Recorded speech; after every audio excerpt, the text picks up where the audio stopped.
প্রিয় দেশবাসী, আজকে উদ্ভূত পরিস্থিতিতে আপনাদের সামনে আবারও হাজির হয়েছি।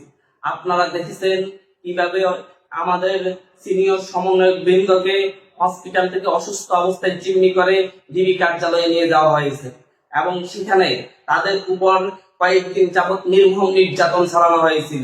নির্যাতন করে, অস্ত্রের মুখে জিম্মি করে, ভয় ভীতি দেখিয়ে আজকে ডিবি কার্যালয়ে একটা অমানবিক কাজ করা হয়েছে। সেখানে তাদেরকে বাধ্য করে একটি জোরপূর্বক স্টেটমেন্ট নেওয়া হয়েছে, কিন্তু আমরা তাদের চেহারা দেখে বুঝতে পেরেছি যে এটা তাদের বিবেকের স্টেটমেন্ট নয়। তারা জিম্মি হওয়ার পূর্বে আমাদেরকে সুস্পষ্ট নির্দেশনা দিয়ে গিয়েছিলেন। বলেছিলেন যতক্ষণ পর্যন্ত না সরকারের প্রজ্ঞাপন খেলা বন্ধ হবে, যতক্ষণ পর্যন্ত না এই দেশে এই বৈষম্য বিরোধী ছাত্র আন্দোলন করতে গিয়ে যতজনের রক্ত ঝরেছে তাদের রক্তের ন্যায় বিচার না হবে, যতক্ষণ পর্যন্ত না আটককৃতদের মুক্তি দেওয়া না হবে, যতক্ষণ পর্যন্ত না মিথ্যা মামলাগুলো প্রত্যাহার করা না হবে, ততক্ষণ পর্যন্ত আন্দোলন চালিয়ে যেতে হবে। তারপর থেকে আমরা নিয়মিত কর্মসূচি দিয়ে আন্দোলন চালিয়ে যাচ্ছি।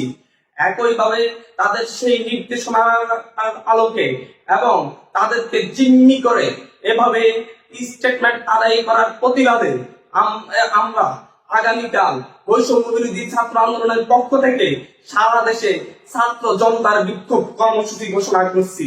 ছাত্র জনতা আগামীকাল সারা দেশে বিক্ষোভ কর্মসূচি পালন করবে এবং এই বিক্ষোভ কর্মসূচি হবে গত যে কোনো আন্দোলনের চেয়ে, আমাদের যে কোনো কর্মসূচির চেয়ে আরো শক্তিশালী কর্মসূচি।